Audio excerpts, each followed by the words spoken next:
Hello guys, how are you doing? I am so happy to have you guys here again in one of our favorite segments. I am your host Monica Olo and welcome Karibu Tena. So today we have an amazing person here with us today.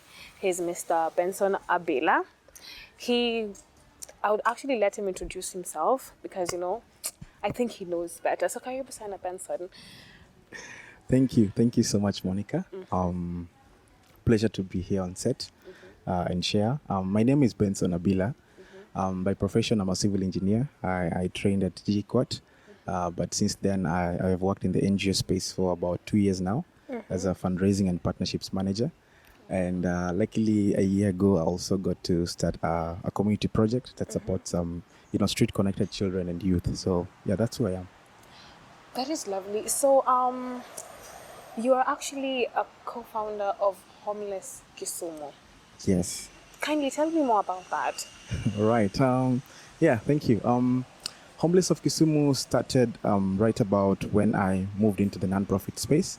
So I grew up in a center known as Korando Educational Center. Right. It's a center that my grandmother started 25 years ago. 25 years ago? Yes, wow. To offer support to children and take them to school. So as a beneficiary, I think after my college, I went to the center to sort of give back. And I think 8 months into 2020, there's a gentleman from Nairobi who runs Homeless of Nairobi known as Clifford. He was looking to support street children in Kisumu, and see if he's able to just feed them and stuff like that. So I reached out, tagged through a friend of mine, and through that we were able to organize our first activity. But after doing that, we faced a bit of resistance from the area advisory council because they didn't want people to just go out there and feed. So that is then what inspired the formation of Homeless of Kisumu, just doing more for the street-connected families by offering psychosocial support and empowerment. Yes. With the work that you've been doing, yeah. So what are some of the challenges that you have personally faced when doing that job? All right. Challenges are there. A lot of challenges. First of all, no one prepared me for this journey. People think engineering is tough. I say running a community project is something. It's something else. It's a lot, and it's even worse when you're actually leading the project. As a visionary, you think about a lot of things, and you really put yourself out there in terms of knowing how to really manage a project. Work with people, pull people in, convince other people that this is the right thing to do. So I think in terms of just diving in, because I started as just through local fundraising, but as soon as the project started in August 2020, I had to see how to manage the project, get people together, pull in partners and stuff like that. So it was quite challenging at the start, really upskilling myself and seeing that I'm able to even do these things effectively or efficiently. But down the line, when it comes to working with street-connected children and youth, I think you all understand about the normal challenges. Yes, People, the community, people judge them. There's a lot of prejudice towards this community. So trying to even just pull people from the community to come and support you is not very easy. And when guys come, they still have that fear of interaction. So I say, that hasn't been much of a challenge as of now because we managed to convince over 200 young people to support us. Guys from government, private sector, young people who are just finishing college to really come and help us work with this family. So I say it's been tough, but we have managed. So in it's an organization. Yes, it's an organization. What are some of the job opportunities that the young people that you guys mentor have able to get or achieve? All right. Can you just tell us some of the job opportunities that they have been able to get if they go for rehabilitation? All right. Yeah, such stuff. Okay. Yeah. I think this is something I should have started with, what we actually do at Homeless of Kisumu. So simply enough, after we had to do more than just going out there to feed, we grew the program into offering psychosocial support and empowerment. And some of our core pillars were social protection. So we really do a lot of rehabilitation. We do reintegration and ensure that there is family support. So one of the biggest programs we run is an academy every Saturday where we get to interact with over 200 street-connected children and youth. And when we do that, we are able to do identification. So identification means that you're able to know this child needs to go home, this child needs support, this child needs counseling and stuff like that. So once we go in there to offer counseling and medical support, we identify a child who really wants to go home, and then we facilitate that process. So we get them from the street and back home. So through our work, we've been able to reintegrate over 30 children. Adding to that, we also work with the government, the Department of Children Services and the probation department, where we also facilitate community-based rehabilitation. Because if someone is coming from, let's say, a remand home, and you don't help them get back home, they might end up in the street. So that's something we also do. So when you talk about opportunities for young people, I think about now the youth. Because for children, we're busy reintegrating them and get them back to school. But for the youth, we need to get them empowered in terms of training. So we have done trainings for, let's say, over 50 youth. We've done trainings on budgeting and savings. We've got them organized. We've done entrepreneurship trainings. And at the moment, recently, last year, we started a social entrepreneurship project that then they're able to make products out of waste. And that through that, they're able to, become self-reliant and really, be empowered to make stuff with their hands. So for our youth, we've been able to do that. And then the only other thing would be the additional 200 young people who interact with us, who then we have to work with partners to expose them to opportunities. And I don't know if it's good to say that now, but if you allow me, young people, we can do a lot, Very right? We can do a lot. And when it comes to opportunities, they're just there. But what we lack is the gap, the linkage, right? So a lot of young people are not willing to come out and volunteer. A lot of young people are not willing to go out of their way to engage in stuff.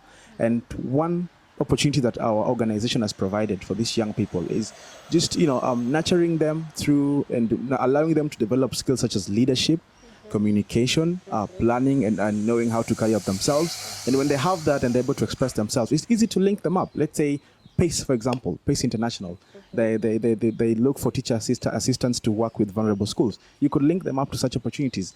There are hubs around, Lake Hub, Fab Lab, hubs like Gulf Hub, Millennium Legacy, that really bring in young people and capacitate them with skills. You're able to refer them to such opportunities. So I say we are a center of linking young people with opportunities out there by capacitating them with what we can through engaging in the process of what we do. So you have actually had you guys have had people who you mentor, and then Yes. they finish up, Yeah. and then they go out there, they do business, Yeah. and then they kind of come back again.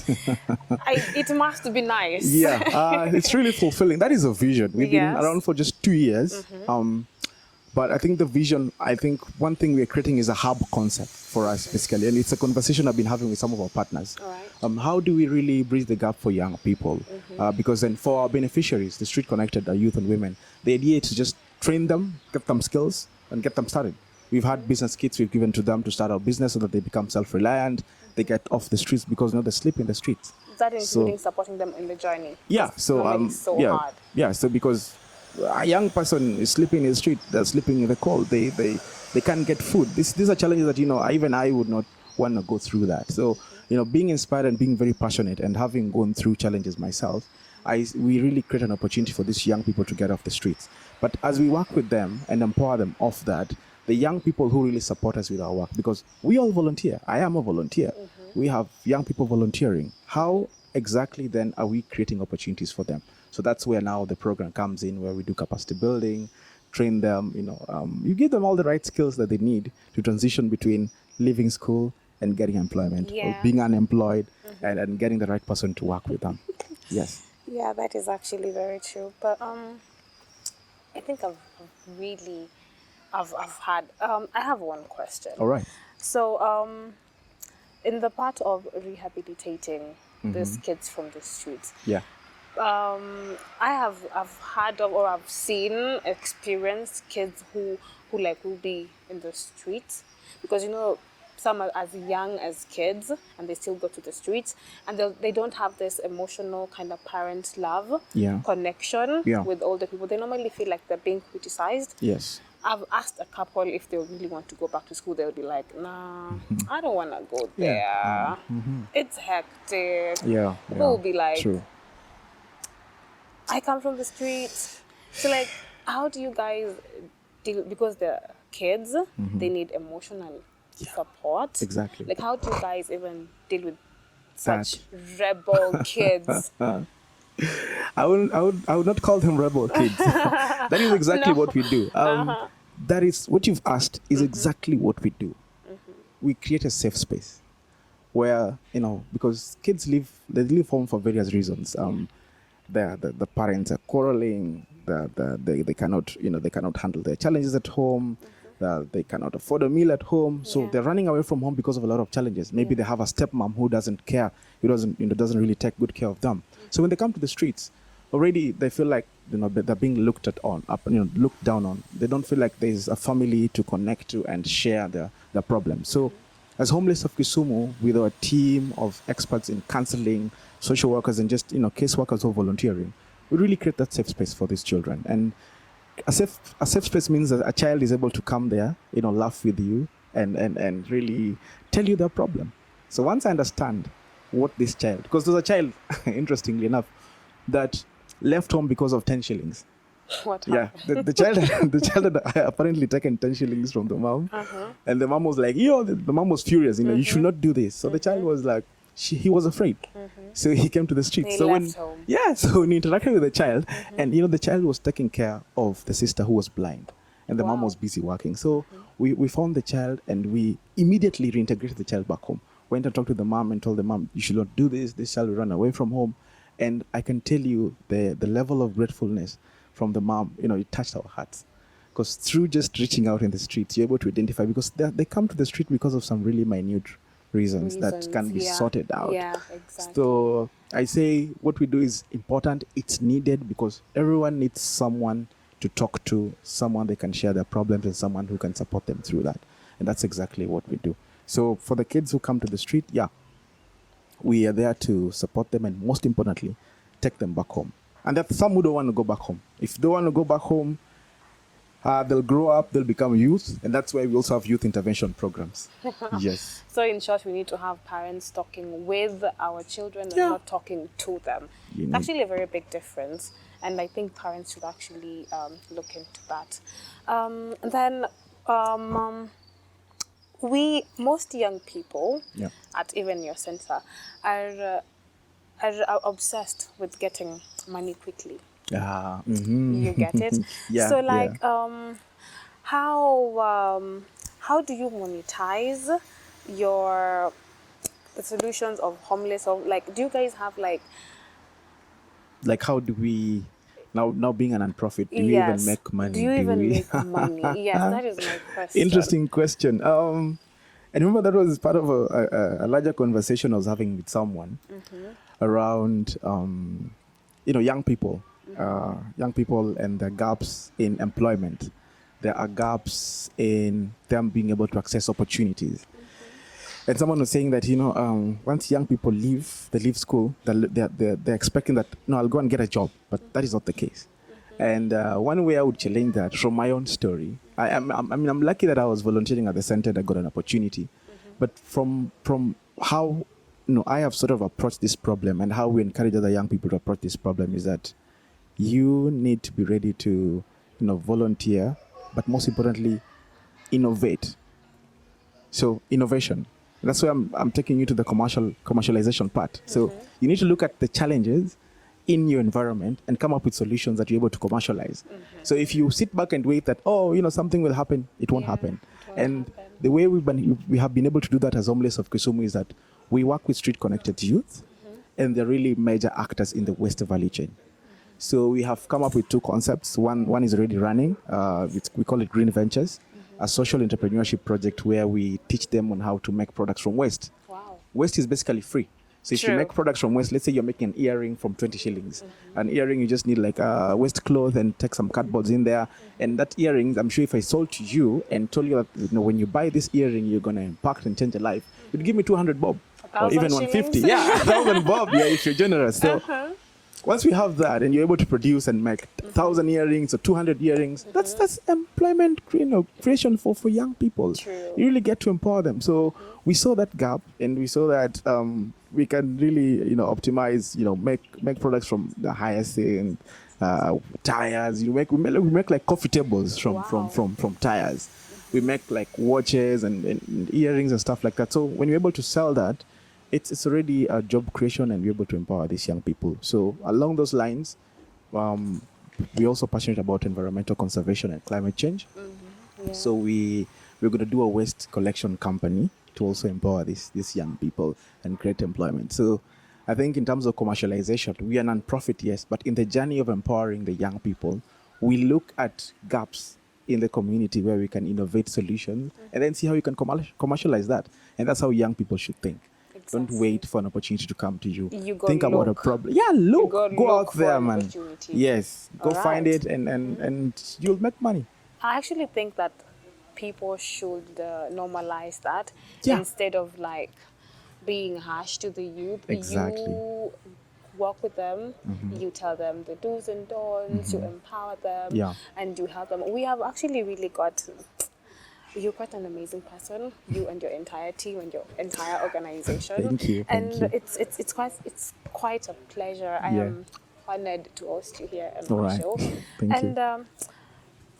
You have really spoken sense. Okay. And I really believe that whatever you've said, people should like be ready to assist and do not wait for any returns. Yeah. Because they need to learn on how to be patient. You know, this is like the service. You are giving your time Exactly. to people. Yeah, and it's yeah. actually an amazing feeling. It might be nice even working with you. I know they're actually normally very happy. Yeah. Yeah, they are. Yeah, it's So we have come to an amazing part of the show that I personally love. okay. It's called the fun segment. I'm gonna ask you The a couple fun, of the fun segments. Yes. That's really nice. After telling young people to volunteer. All So right. Okay. I've got 2 or 3 questions. All right. So if you were to be an animal, An animal. yes. Wow. So which animal would you be and why? I will not lie to you. I'd just become a lion. Honestly, I have very big dreams. I want to change the world. I want to change Africa. I want to change the perception of young people towards our challenges. We can do it. I'm already doing it. So Wow. I believe that I have the ability to lead young people, of course, with the guidance of people around me. And all people need is a visionary, and I'm willing to step up. So it's a lot of learning, but I think as a lion, I just roar a bit and tell young people, hey, come, let's sit here. Let's go for these things, man. Let's go for these opportunities. What are you waiting for, man? Because a lot of people are not daring. People just want to sit back. No, you need to have confidence. And I think one thing I missed out was for young people to develop confidence, you need to get engaged in stuff. Engaged in stuff. I didn't yes. develop my confidence from nowhere. In college, I had to join Toastmasters. I was a president. Doing that, I had to run the project, initiate and do stuff. And I developed my confidence. So young people are laid back and they think things are going to happen. So with all that confidence, I think I'd want to be a lion to just guide and share some wisdom with my people. Amazing. So question number 2. Yes. So would you rather flights or boat ride? Flights or boat ride? Boat rides are an experience. I had fun. There's a time I went to Zanzibar and it was magical. Flights are also an experience, but if I would choose, for an experience, I'd go for boat rides. You go for boat ride. Yeah, but for meetings and stuff, I'd go for flights. No. I love to experience. I like to be in there. I like to make my hands dirty. If I cannot touch, up there I can't touch air, but I can touch water. So that's sort of how I look at it. Yeah. That's quite an amazing time All with right. you. Okay. Thank you for coming. All I right. really appreciate. Okay. I don't think I have anything else to say. No, it's fine. So thank you guys for being with us today. I hope I have learned a lot personally, really, and I cannot wait to start giving and not expecting back anything in return. Yeah. It's been an amazing moment, and I really want to thank you guys for being with us here today. Before I actually really forget, do not forget to follow us on all our social media platforms at Niwezeshe. Yes. Thank you so much. Yes. All right. Asante.